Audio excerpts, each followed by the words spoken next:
레위기 4장은 속죄죄에 대한 말씀입니다.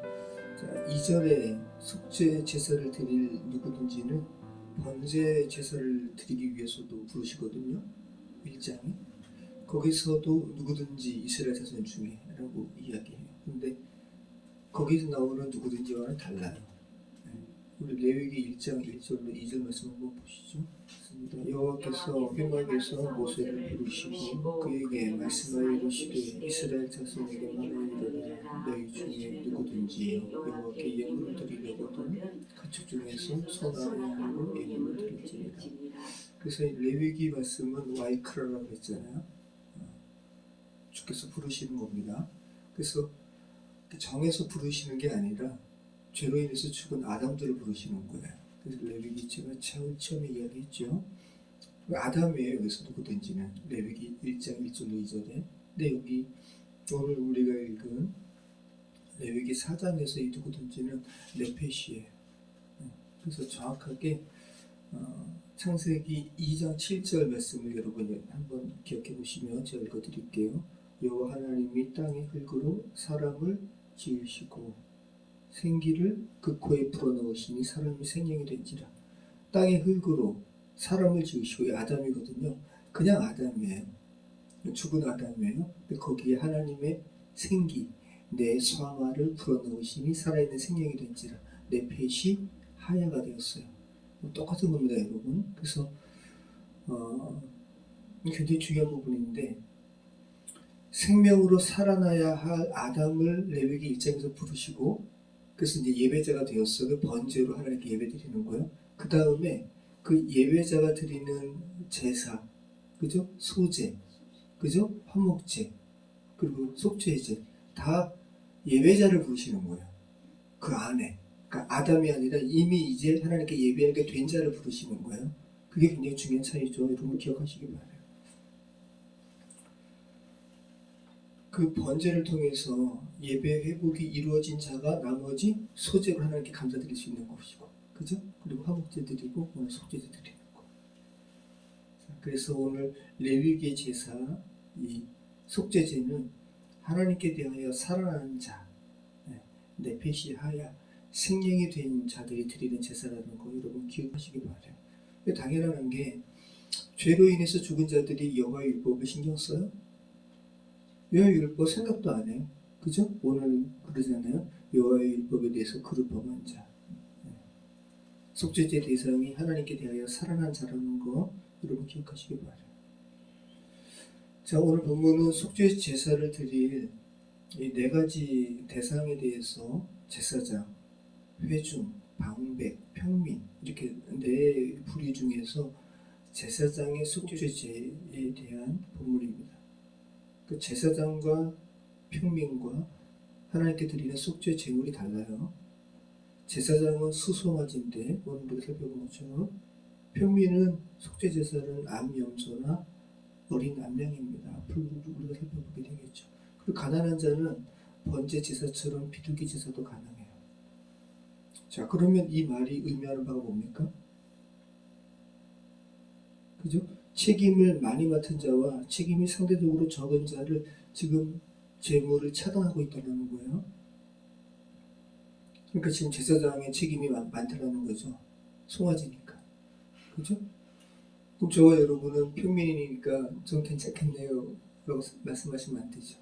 여러분은 비둘기 드리는 대상이 아니라 여러분은 수송아지를 드려야 돼요. 왜냐하면 신약으로 가져가야 되잖아요. 저와 여러분은 왕같은 제사장이니까. 그죠?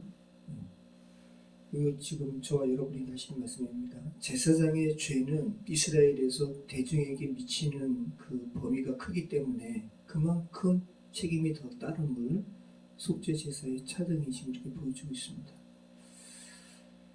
자, 오늘 우리가 속죄 제사와 관련된 레위기 4장 말씀 읽어보면서 번제, 우리가 살펴봤던 번제와 소제, 화목제물과는 좀 다른 게 보이죠.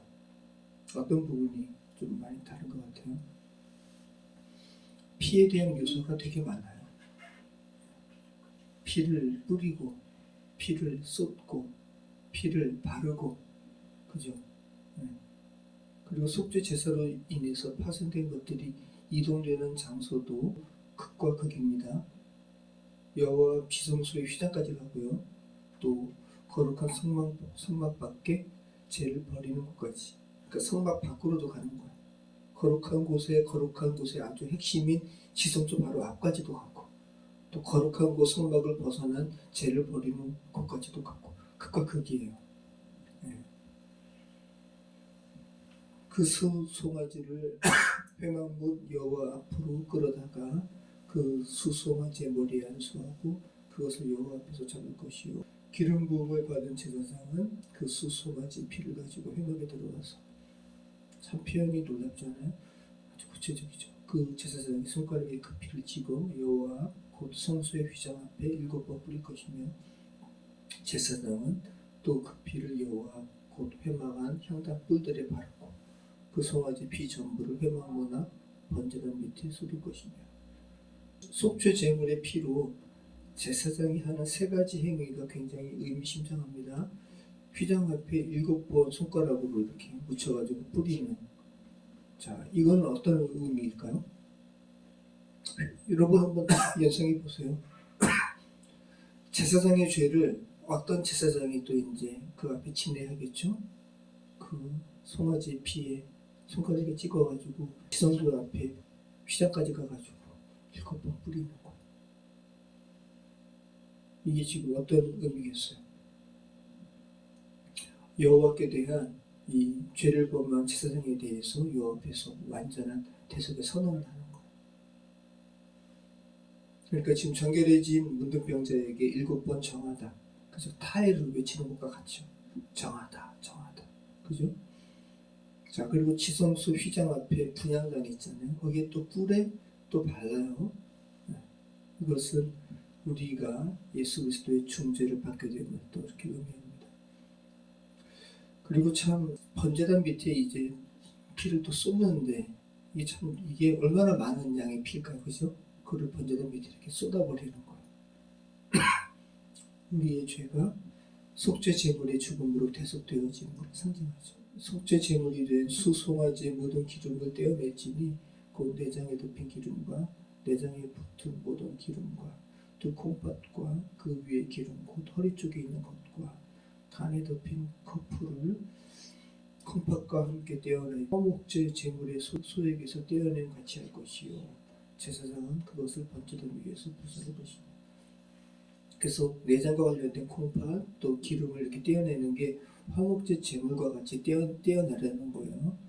그리고 그것을 번제단 위에서 불사를 것이며, 똑같아요. 화목제를 하는 것과 화목제에서 우리가 내장을 이렇게 태워버리는 것에 대해서 살펴봤습니다. 히브리인의 사고에서 감정이 내장에 있다고 그랬어요.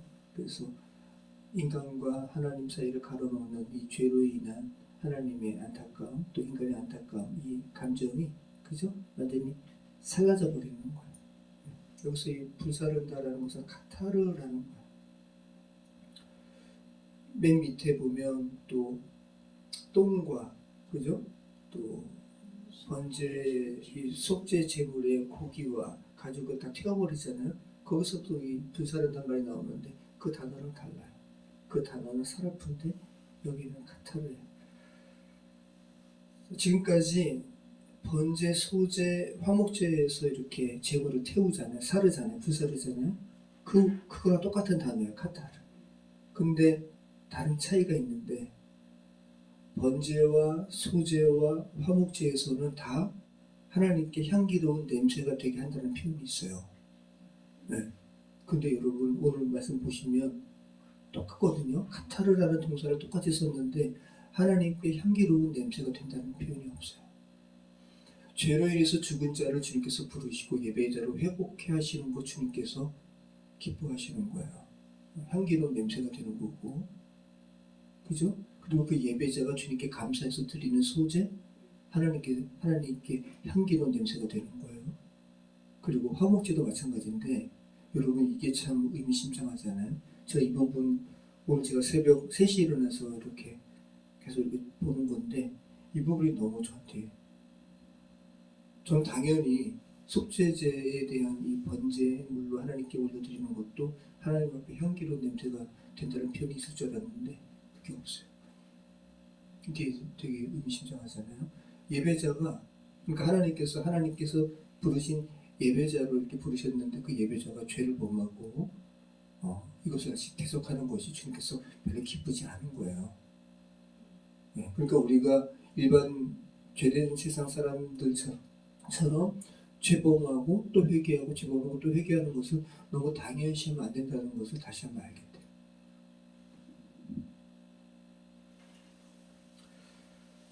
자, 우리 11절 말씀 보면 이런 말씀이 있죠. 그 수송아지 가죽과 그 모든 고기와 그것의 머리와 정거미와 내장과 똥 곧 그 송아지 전체를 진영 바깥에 버리는 곳이 정결한 곳으로 가져다가 불로 나무 위에서 사르되 꽃에 버리는 곳에서 불사를 지니라. 이거 사라프라는 동사인데 우리말로는 똑같이 불사른다는 표현인데, 카타르라는 말은 아까 거기서 그것은 그냥 이렇게 그 단순한 태움은 아니고 약간 연합에 대한 의미도 있었어요. 제가 이렇게 봤을 때. 근데 이 사라프 있죠. 그 재를 버리는 곳에서 회막 밖에서 이렇게 태워버리는 이것은 그냥 말 그대로 태워버리는 거예요. 연소시키는 거예요.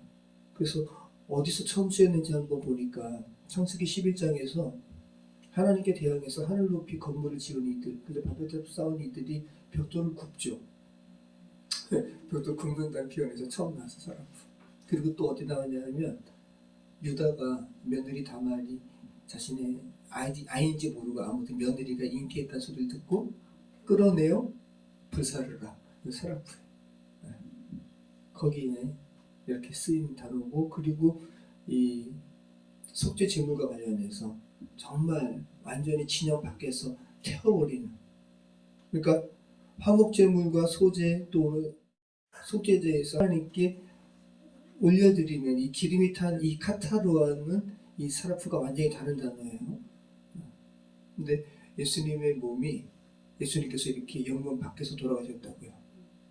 이것도 참 생각을 하셔야 되는 거죠. 오늘 말씀과 관련된 히브리서 말씀 한번 읽어볼까요? 히브리서 10장 19절로 22절. 그러므로 형제들아, 우리가 예수의 피를 힘입어 성소에 들어갈 담력을 얻었나니 그 길은 우리를 위하여 휘장 가운데로 열어놓으신 새로운 살길이, 휘장은 곧 그의 육체니라. 또 하나님의 집 다스리는 큰 제사장이 계시매 우리가 마음의 뿌림을 받아 악한 양심으로부터 벗어나고 몸은 맑은 물로부터 씻음을 받았으니 참 마음과 온전한 믿음으로 하나님께 나아가자. 네, 히브리서 기자가 이렇게 그리스도의 신앙을 버리려고 하는 그런 갈등 가운데 있는 히브리서 교회에게 레위기 말씀을 통해서, 오늘 우리가 읽은 부분이죠. 그 통해서 예수의 피를 힘입어 성소에 들어갈 담력을 우리가 얻었다. 그리고 우리가 주님께서 열어놓으신 새로운 살길 가운데 우리가 들어갔다. 라고 표현하고 있습니다. 기도하겠습니다. 하나님, 당신의 피에 힘입어 우리가 담대히 성소에 나가게 하시고 감사합니다. 아버지 하나님, 예수 그리스도의 이 대속의 사역으로 하늘아버지와 통하는 인생이 되게 하셨사오니 하늘아버지의 뜻을 온전히 살펴서 이 땅 가운데 실현하는 우리 인생 되게 하여 주시옵소서. 지역적인 것에, 정말로 이 땅에 국한된 것에 저희의 마음이 매이지 않도록 도와주시고 아버지의 뜻이 어디에 있는가 살피는 우리 인생 되게 하여 주시옵소서.